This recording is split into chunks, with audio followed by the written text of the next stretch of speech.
Hey, I'm Doug. This is Backcountry Pilgrim. This channel is all about hiking, backpacking, camping, and the gear that goes with it. Today, I'm going to be talking about one of my favorite backpacks to use for a day hike, but it is not the Osprey Talon 22.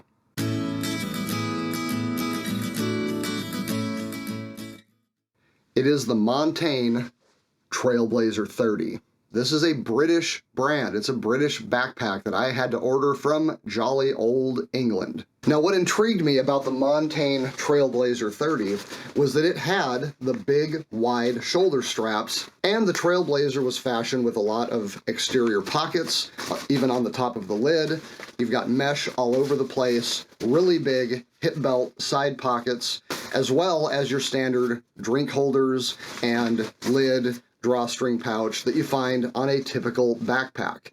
And I had never seen that particular combo before. Now let's talk about the stats on this thing. Now, one of the first things that excited me about the pack was the price. Now, the retail is about $115 on this, which puts it at about $15 less than the Osprey Talon 22. As to the volume, you might have guessed, this is a 30-liter pack, hence the name Trailblazer 30. This pack is actually very close to the Osprey Talon 22 as far as the dimensions go. As you can see, sitting next to each other, they don't really look that different, and actually, if you roll away all the straps and set them right on top of each other, they look to be almost exactly the same size. I think the biggest difference is that the Montane's lid is pretty generous, and it poofs out a little bit farther than the Talon, raising the volume up to a full 30 liters. Now, one of the biggest surprises for me was the weight. The Montane Trailblazer 30 and the Osprey Talon 22 weigh exactly the same on my scale. They both come in at 29.5 ounces. However, because the Montane carries so much more, its volume to weight ratio is quite a bit better. You're basically only getting 3/4 of a liter per ounce on the Osprey, whereas you're getting over 1 liter per ounce on the Montane. A big part of the weight is the materials. The Osprey Talon is a pretty tough pack, using 420 denier nylon, whereas the Montane uses a 210 denier on the bottom and a 70 on the rest of the body. I have not found that to be any sort of issue. It's a little thinner, but if you're not tearing through cacti or something, I think you're going to be just fine. Both of them have adjustable torso length. Both of these can be adjusted so that they ride really high and tight right behind the shoulders in case you're doing trail running and that sort of thing, but they can also be extended so that the hip belt actually comes into action and makes the backpack ride the way a full hip belt backpack should. The actual mechanism for changing it is quite simple. This pad just tears open, you reach inside, pull this out, slide it up and down, put this back, and you're good to go. Osprey packs are pretty famous for their ventilation. As you can see, this is a very well ventilated backpack. Of course, this also means that a lot more can stick through if you've got it loaded down. The Montane, on the other hand, not as many holes. It is better padded for carrying objects, but it's going to be a little bit warmer when you're hiking. The Montane also uses a thin frame sheet inside that helps deliver the weight to the hip belt. So this is not just an accessory and a place with pockets to put some snacks. The hip belt actually does do some weight carry for you, which I don't really feel like it does as much on the Talon. Further, the Montane is just full of pockets. My Zerk 40 had 9 pockets on the outside, which I found to be pretty impressive. Well, guess what? So does the Trailblazer. It even has a mesh pocket on top of the lid. That's not something I've ever seen before. It's a great place to put either waterproof items that you want to get quickly or non-waterproof items that got wet that you want to dry out. So just like the pockets on the side and the front, you have another mesh pocket on top. Further, the Trailblazer gives you 2 shoulder strap pockets that are half mesh, half nylon. They're great for like a GPS device or candy bars and that sort of thing. So you've got a full 9 pockets on here, which is 4 more than the Osprey Talon 22. I'm going to say one more thing before I give you a deep dive tour of the pack, and that is that these wide straps absolutely work. The first time I put this pack on, I knew that I had found something special. The Montane Trailblazer is like a perfect combination of the comfort and features of the Mountainsmith Zerk 40 and the comfort and features of the Osprey Talon 22 in a size right in between, which for me was exactly what I needed. All right, so now let me take you on a close-up tour of the Montane Trailblazer 30. So what you'll notice right away that is different than many backpacks is that on top of the lid there is a large mesh storage pocket. This is great as a stuff pocket for things that maybe are wet or bagged up to keep from getting wet, and anything you want to dry out, that sort of thing. Just like a typical mesh pocket. Yes, anything stored in here will get wet, just like any other mesh pocket, but if it's already wet, it's a good place to put things to dry out. It's also good for things that are not going to be a problem if they get wet because it is see-through and you can tell right where they are. When you open the lid, underneath is a somewhat hidden inner pocket that's quite large. It's zippered closed and has a key clip on the inside. Access to the main body comes through a quick drawstring. You just grab the two loops and pull to open, and then slide it shut to close, and all of this gets kept neat and tidy by a top compression strap. Now note that because the lid is sewn into the pack, it is not adjustable, and so you are not really able to use the top compression strap for storage of very large items.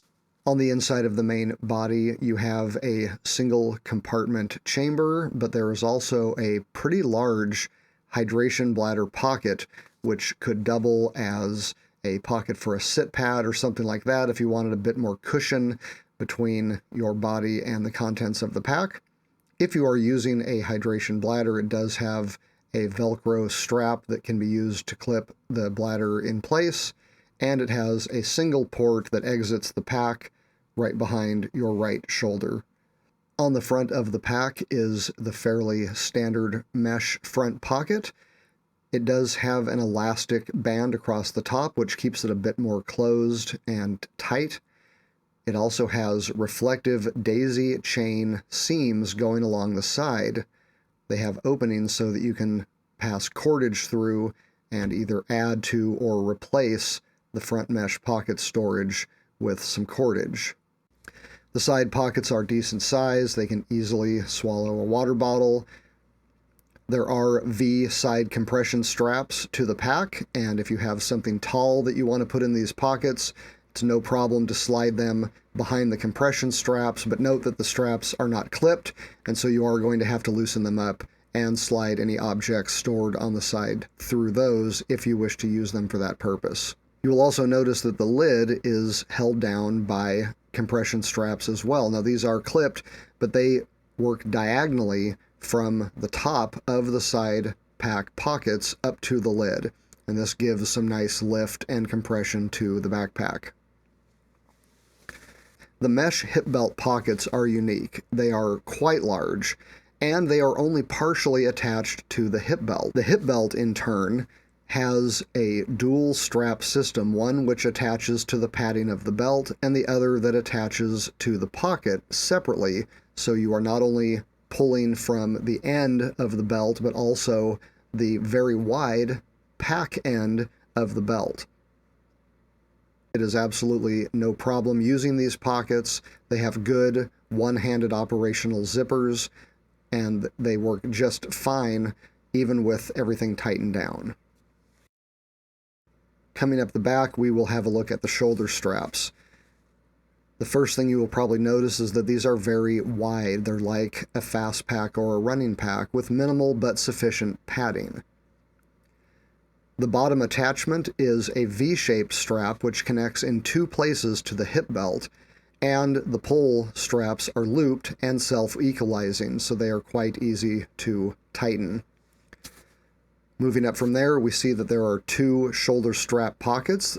These are each 3 by 8 inches. They are zippered and partially made of mesh, so they will stretch a bit depending on what you want to put in there. The shoulder straps have dual sternum straps, which are made of elastic.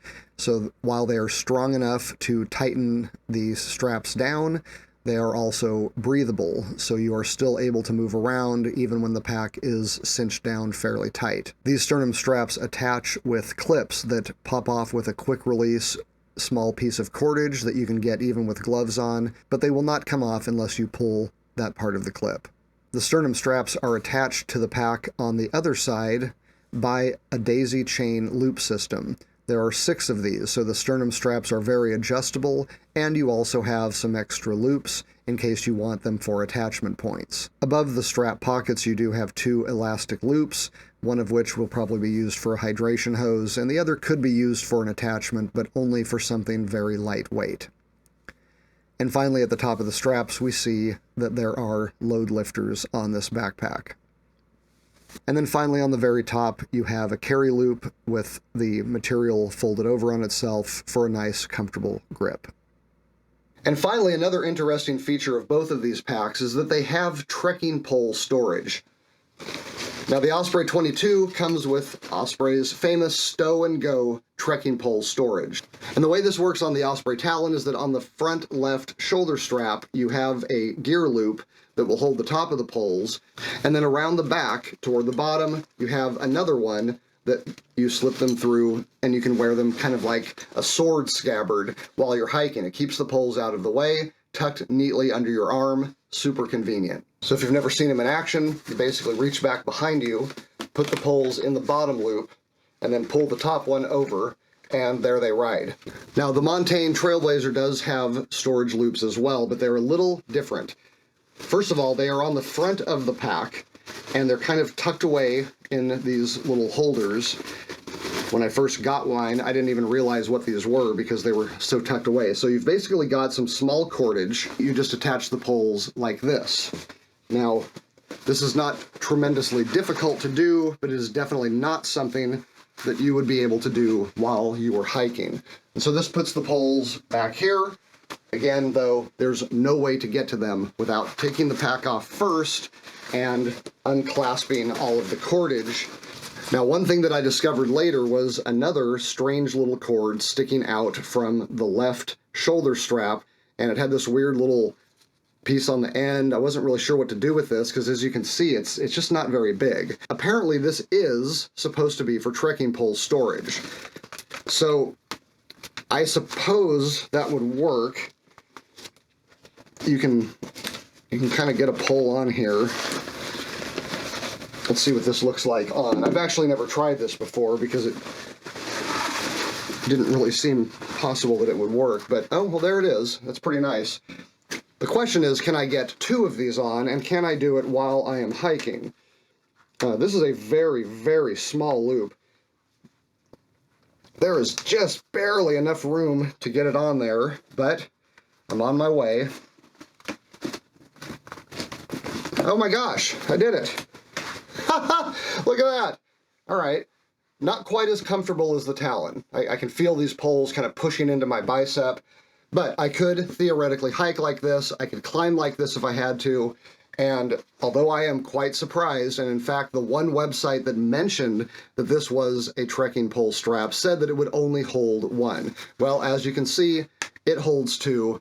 I am now even more impressed with the Montane Trailblazer than I was when I started this video. All right, I hope this video has been informative to you. If it has, would you mind giving it a like? And again, if you're not a subscriber, subscribe, click that bell so I can tell you when new videos drop. I am so excited about this pack. You're going to be seeing it on a lot of my future videos, I guarantee. And I hope that you enjoy watching them. Until next time, I'm Doug. This is Backcountry Pilgrim. As always, thank you for watching.